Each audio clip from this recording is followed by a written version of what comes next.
입학식 날 아침, 나는 교실이 아닌 응급실 차가운 침대 위에 누워 있었다. 뱃속의 아이가 심장을 멈췄다는 의사의 짧은 선언이 공기 중에 흩어졌다. 40학급 규모의 거대한 학교. 나는 임신 사실을 알리며 1학년 담임만은 피하게 해달라고 수차례 간곡히 부탁했었다. 하지만 돌아온 대답은 늘 같았다. 선생님, 어쩔 수 없잖아요. 다들 그렇게 해요. 그들의 차가운 거절은 내 몸보다 먼저 마음을 짓눌렀다. 나는 결국 1학년 담임이라는 무거운 짐을 억지로 떠안아야 했다. 입학식 아침, 극심한 복통과 함께 정신을 잃고 쓰러졌을 때도 나는 교실을 걱정했다. 그러나 눈을 떴을 때 마주한 것은 하얀 천장과 텅 빈 아랫배뿐이었다. 학교는 나의 절박했던 부탁을 묵살했고 나는 그 대가로 가장 소중한 것을 잃었다. 나의 비극은 이제 막 학교라는 거대한 기계 속으로 던져지려 하고 있었다. 병원 문을 나선 것은 유산 후 사흘 뒤였다. 학교로 돌아온 첫날, 복도 끝에서부터 낯선 시선들이 나를 향해 꽂혔다. 교무실에 들어서자 동료 교사들이 일제히 입을 다물었다. 내 자리에 놓인 서류 뭉치 위로, 누군가 건넨 위로, 대신 서늘한 침묵이 내려앉았다. 알고 보니 학교는 나의 유산 사실을 학부모들에게 공표했다. 담임이 유산해서 입학식에 못 나왔다더라. 그 말은 복도와 학급 단톡방을 타고 순식간에 퍼져나갔다. 나의 가장 내밀하고 고통스러운 비밀은 이제 학교 전체의 흔한 가십거리가 되어 있었다. 교감은 내 어깨를 툭 치며 말했다. 선생님, 다들 이해하니까 너무 예민하게 굴지 마요. 이해한다는 말 뒤에 숨겨진 것은 나의 아픔을 공적인 업무 처리의 방해물로 치부하는 태도였다. 나는 텅 빈 교실로 향했다. 칠판 앞에 서자 분필을 쥔 손이 잘게 떨렸다. 아이들의 웃음소리가 들려오는 복도 너머로 나는 철저히 혼자가 되었다. 학교라는 거대한 체제 속에서 나의 비극은 그저 처리해야 할 민원 리스트의 한 줄로 전락하고 있었다. 나는 교탁을 짚고 섰다. 숨을 쉴 때마다 폐부로 차가운 공기가 들이찼다. 교무실 책상 위로 교육청에서 내려온 공문 한 장이 놓였다. 봉투를 뜯자 낯선 문장들이 눈을 찔렀다. 유산한 교사의 정신 상태가 불안정하니 담임을 교체해달라. 민원인의 이름은 학부모였다.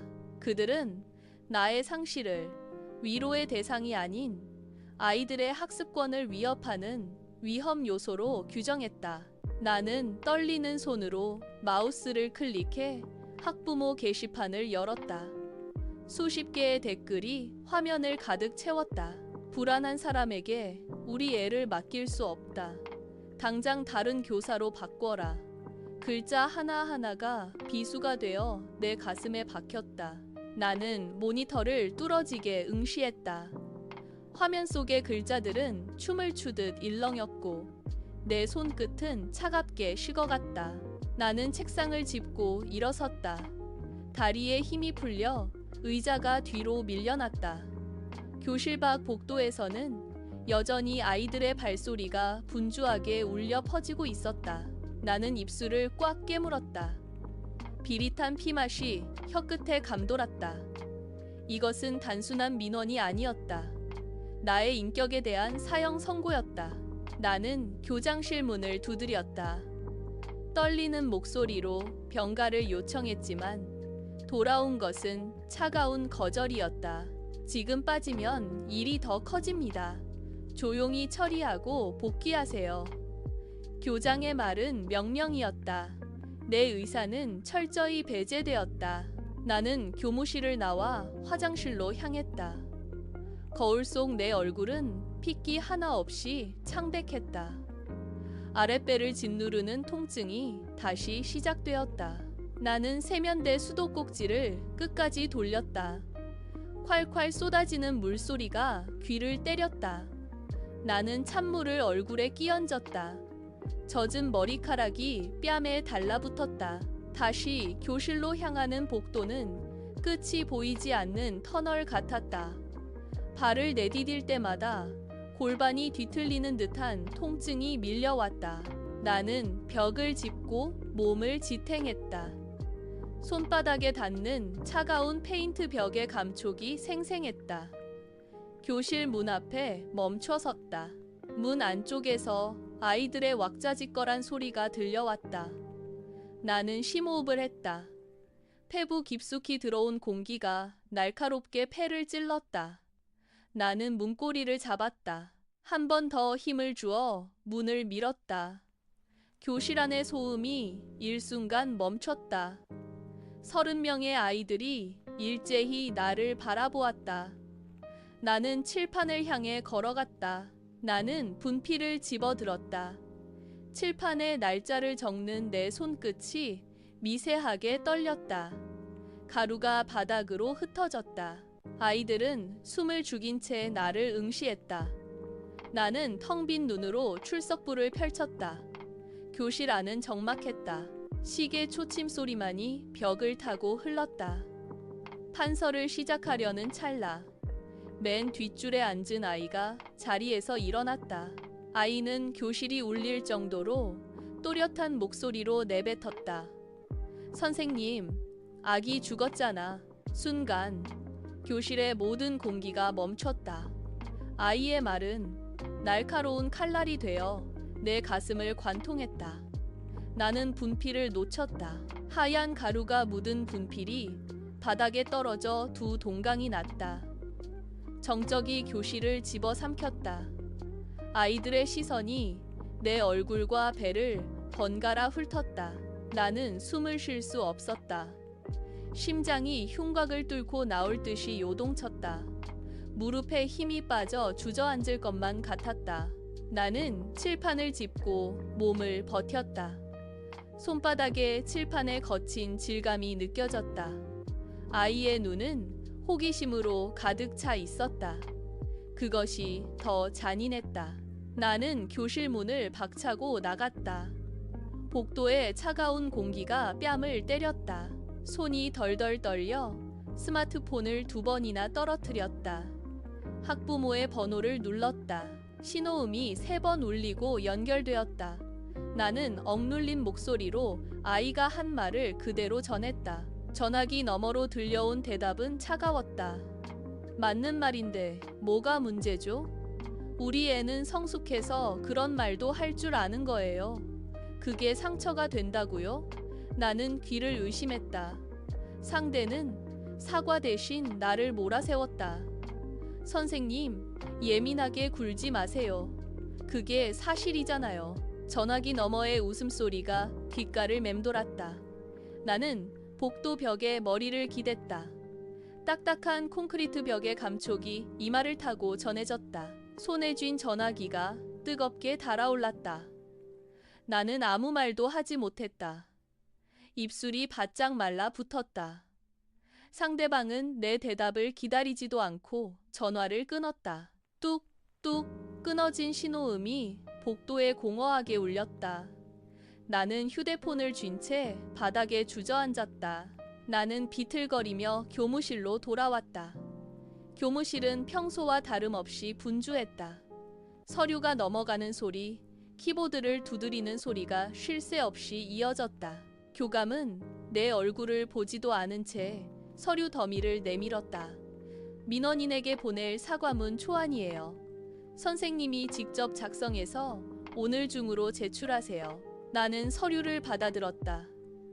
종이의 날카로운 모서리가 손가락을 찔렀다. 사과문에는 나의 유산에 대한 언급 대신 교사의 부적절한 대응에 대한 반성만이 가득했다. 나는 교감의 책상 앞에 섰다. 제 아이가 죽었어요. 그런데 제가 왜 이런 사과문을 써야 하죠? 교감은 안경을 고쳤으며 차갑게 대꾸했다.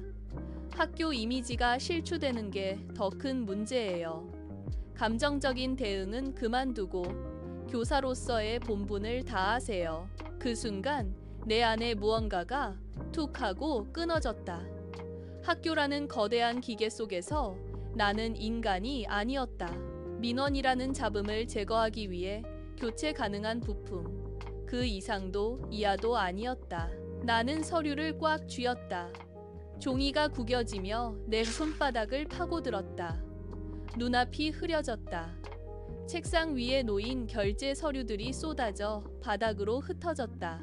나는 그 자리에 멈춰 섰다. 내 고통은 시스템의 효율성 앞에서 철저히 소거되고 있었다. 나는 내가 누구인지, 왜 이곳에 서 있는지조차 알 수 없게 되었다. 교실에 불을 껐다. 창밖에 가로등 불빛만이 칠판 위로 비스듬히 쏟아졌다. 나는 텅 빈 교실 맨 뒷자리에 앉았다. 책상 위에 놓인 출석부의 모서리가 손끝에 닿았다. 교실 안에는 아무도 없었다. 오직 칠판에 적힌 어제의 판서만이 희미하게 남아 나를 내려다보고 있었다. 나는 멍하니 벽을 바라보았다. 벽에 걸린 시계 초침 소리가 유난히 크게 들렸다. 째깍째깍. 그 소리가 심장을 짓누르는 것 같았다. 나는 스스로에게 물었다. 아이를 잃은 날에도 담임은 웃어야만 하는가? 병가를 쓰는 것이 과연 이기적인 행동이었는가? 내 안의 대답은 침묵뿐이었다. 창밖으로 지나가는 사람들의 발소리가 들렸다. 나는 굳은 표정으로 책상 모서리를 꽉 쥐었다. 손가락 마디가 하얗게 변했다. 교실의 공기는 차갑게 식어갔다. 나는 그 차가운 어둠 속에서 꼼짝도 하지 않은 채 무너진 현실을 묵묵히 응시했다. 교사라는 이름 뒤에 숨겨진 인간의 고통은 철저히 외면당했다. 이것은 단 한 사람의 이야기가 아니다. 지금 이 순간에도 학교라는 공간 안에서 수많은 교사가 자신의 상처를 숨긴 채 교단에 서 있다. 그들의 뒤에는 보이지 않는 칼날이 겨누어져 있다. 학부모의 민원이라는 이름의 칼날이다.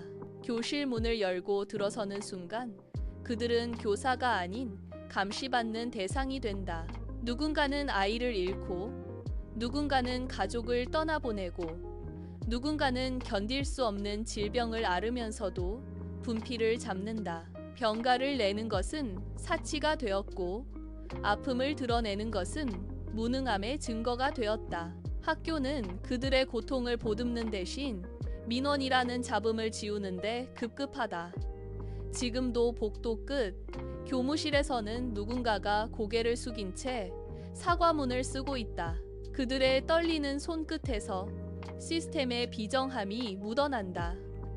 당신이라면 이 잔인한 현실 속에서 어떻게 버틸 수 있겠는가? 당신의 아이를 가르치는 그 교사가 지금 어떤 칼날 위를 걷고 있는지 생각해 본 적 있는가? 우리는 언제까지 이 침묵의 폭력을 방관할 것인가? 교실의 불은 꺼지지 않는다. 하지만 그 안에서 인간은 서서히 지워지고 있다. 이 비극은 당신의 곁에서도 지금 이 순간 다시 시작되고 있다. 오늘도 흔한 학교 이야기이었습니다. 아디오스.